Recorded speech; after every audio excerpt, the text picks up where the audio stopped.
मैनपुरी से डिंपल यादव के सांसद बनने के बाद अखिलेश यादव का अचानक से मैनपुरी में अपना प्रेम उमड़ता हुआ दिखाई दे रहा है। अचानक से अखिलेश यादव के दौरे को देखते हुए लोगों में तरह तरह की चर्चाएं होती हुई नजर आ रही हैं। डिंपल यादव के सांसद बनने के बाद अखिलेश यादव के इतने दौरे आखिर मैनपुरी में कभी नहीं देखे गए जितने कि दौरे इस बार देखे जा रहे हैं। पिछले कुछ माह से अखिलेश यादव के लगातार मैनपुरी में दौरे को देखकर लोगों में तरह तरह की चर्चाएं। बताते चलें कि कुछ दिनों पूर्व सैफई पहुंचे अखिलेश यादव ने मैनपुरी में अचानक से अपनी धमक पेश कर दी और मैनपुरी पहुंचकर अखिलेश यादव ने लोगों से मिलते हुए दिखाई दिए। अखिलेश यादव के अचानक से मैनपुरी में लगातार दौरे को देखकर लोगों में कई तरह तरह की चर्चाओं का दौर शुरू हो गया है। इस दौरान मैनपुरी पहुंचे अखिलेश यादव ने कई कार्यक्रमों में भी शिरकत करते हुए अपने व्यक्तिगत संबंध स्थापित करने का प्रयास करते हुए दिखाई दे रहे हैं। वहीं अखिलेश यादव ने भाजपा पर जमकर ताबड़तोड़ प्रहार करते हुए अपने कई बड़े बयान दिए और साथ ही राहुल गांधी को भी लेकर एक बड़ा बयान अखिलेश यादव ने दिया है। इसके साथ ही अखिलेश यादव ने क्या कुछ बताया हम आपको इस वीडियो के जरिए सुनवाते हैं। लग तो ये रहा है कि सरकार जानबूझ करके सांड बढ़ा रही है। लगता है आपको उसके सरकार की मंशा के खिलाफ अभी भी कोई शक है? इसमें योगी सरकार निकाय चुनाव के आरक्षण को लेकर निकाय चुनाव से सरकार भागना चाहती थी। निकाय चुनाव में जो मुद्दे होते कूड़े के, गंदगी के, डेंगू के, ट्रैफिक के, उसका क्या इंतजाम है? अरे हमने वहां जाकर के मिठाई खा ली। बीजेपी के लोग कहते कि हमने जाम लगा दिया। अरे शहर में तुमने कोई इंतजाम ही नहीं किया। नालियां भरी पड़ी, बताओ कूड़ा यहाँ फेंक रहे हो तुम बगल में। ये कूड़ा फेंकने की जगह है तुम्हारी। ये जो नदी है इसमें बताओ पूरे नाले मिल रहे हैं कि नहीं मिल रहे हैं?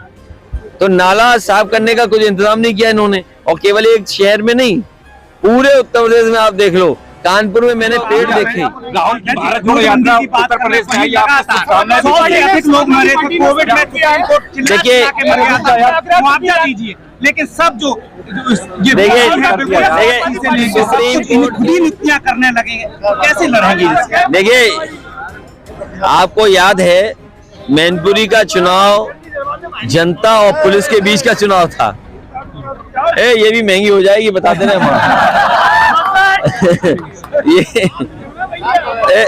ये चुनाव मैनपुरी का जनता और पुलिस का था, प्रशासन का था। आपने बहुत करीब से देखा जनता ने हराया सरकार को कि नहीं हराया।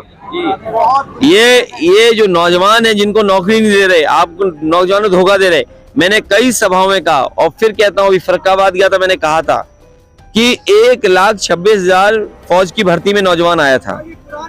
सास किसी को नहीं दी, किसी को इन्होंने नौकरी नहीं दी। आज तक संख्या नहीं बताई नौकरी कितनों को मिली। जब 12 जिलों में 1,26,000 नौजवान आए जिन्होंने फॉर्म भरा, आज कितने बड़े पैमाने पे बेरोजगारी है। आज जो आंकड़े आए हैं, आपका उत्तर प्रदेश सबसे पीछे हो गया विकास दर में। कहां उत्तर प्रदेश नंबर 1 था विकास दर में, आज विकास दर में हमारा पीछे है। प्रति व्यक्ति आय नहीं कुछ बढ़ पा रही है। स्वास्थ्य सेवाएं ठप हैं, आपकी शिक्षा ठप है, आपका सड़कें बनना बंद हो गया, गड्ढे भरे पड़े हैं। आगे सरकार पैसे का क्या कर रही है? और जो जानवरों के लिए, गौ सेवा के लिए प्रधानों के माध्यम से पैसा देना चाहिए। क्या भूसा नहीं महंगा हो गया? आप गरीब से पूछो, भूसा बचा ही नहीं, सब खरीद गया भूसा। भूसा कितना महंगा है बताओ? बताइए, गेहूं और भूसा लगभग बराबर कीमत में चल रहा है। क्यों बताइए? ये हालत है। हालांकि उसमें अगर किसान को भूसे का रेट मिल रहा है तो ठीक है, लेकिन ये बताओ सरकार क्या इंतजाम कर रही है? गर्दा लगा हुआ था पत्तियों में, आप पेड़ों को नहीं पहचान सकते। अगर शहरों में गर्दा इतना उठेगा, धूल धक्कड़ इतनी उड़ेगी तो क्या स्मार्ट सिटी होगी इनकी? तानाशाही रवैया चलते जेल में आंदोलन करने मजबूर हो रहे हैं। नहीं, बहुत जल्दी होगा ये। अध्यक्ष जी देखिए, हमारे संविधान मिलेंगे अध्यक्ष जी। और सुनिए, जहां तक मैनपुरी है, कल मैं आया था, मेडिकल कॉलेज उसका बजट नहीं आ रहा, वो दिलवाएंगे। सैनिक स्कूल का बजट नहीं आ रहा, वो बजट दिलवाएंगे। इंजीनियरिंग कॉलेज का बजट दिलवाएंगे। आपके जितने भी बिजली का बर्बादी है उसके लिए संघर्ष करेंगे। और मैनपुरी जिस तरीके से विकास में आगे बढ़ रहा था उसको लगातार आगे बढ़ाते रहेंगे। अध्यक्ष जी, आप लगातार कह रहे हैं कि चुनाव है 2000 और ये हिमाचल में अभी हारे बीजेपी वाले, सबसे पहले उत्तर प्रदेश में समाजवादियों ने कहा कि पुरानी पेंशन बहाल करेंगे, उसके बाद आप जानते होंगे सब पेंशनें बहाल होने लगी। राजस्थान ने भी बहाल किया, हिमाचल, लेकिन आप लोग सरकार बनवा दे तो यहाँ भी बहाल हो जाएगी। लोकसभा चुनाव 2024 सभी पार्टियां साथ मिलकर लड़ेंगे। वो 24 में तय किया जाएगा। अभी तो हम लोग अकेले लड़ रहे हैं और जो पहले से गठबंधन में है उनके साथ लड़ रहे हैं। आर्थिक रूप से जो महंगाई पर भाजपा बिल्कुल थोप रही है, और देखिए सुप्रीम कोर्ट में जहां नोटबंदी से लेकर सब कुछ कह रहे हैं कि मोदी जो कर रहे हैं वो राष्ट्र हित में है, तो कैसे आम जनता को न्याय मिलेगा? अगर हम जमीनी हकीकत को देखें तो महंगाई चरम सीमा पर है और बेरोजगारी चरम सीमा पर, और न्याय की उम्मीद करना भूल जाइए। मुझे अभी पता लगा है कि पार्टी के पूर्व विधायक दीपक यादव, उनके घर को कुर्की कर दी गया है, कुर्क कर दिया गया है।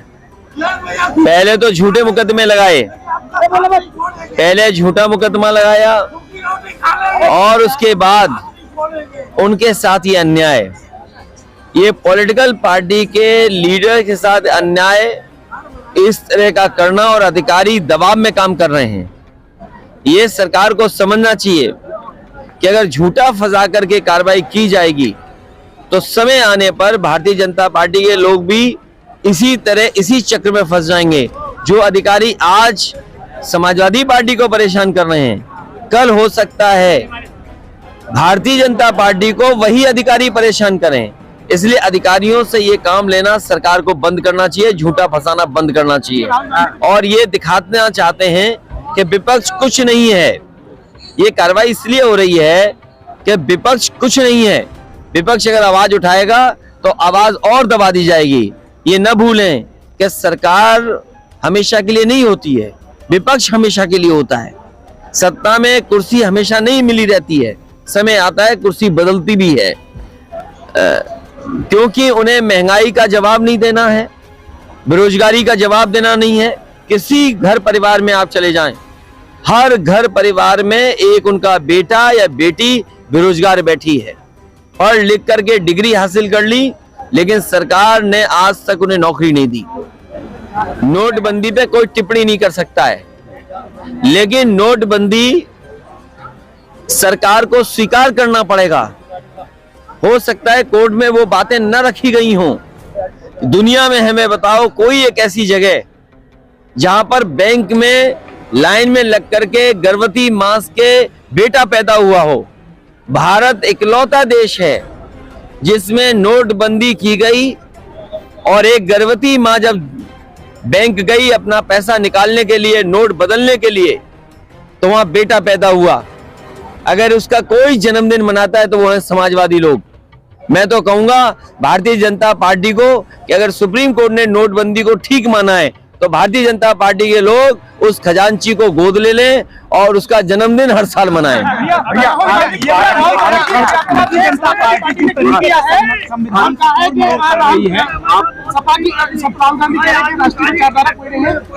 नहीं, वो बात मैं कह चुका हूं कि उनकी यात्रा के लिए उन्हें बधाई, शुभकामनाएं।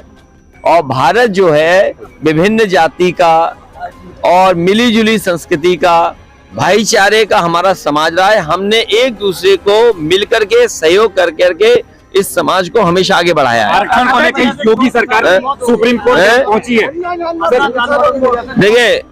देखिए आपको कोई आंदोलन चलाना पड़ेगा। इस सभा का नाम अगर हम लोग धन्यवाद सभा न करके सांड भगाओ सभा करते तो ज्यादा अच्छा रहता।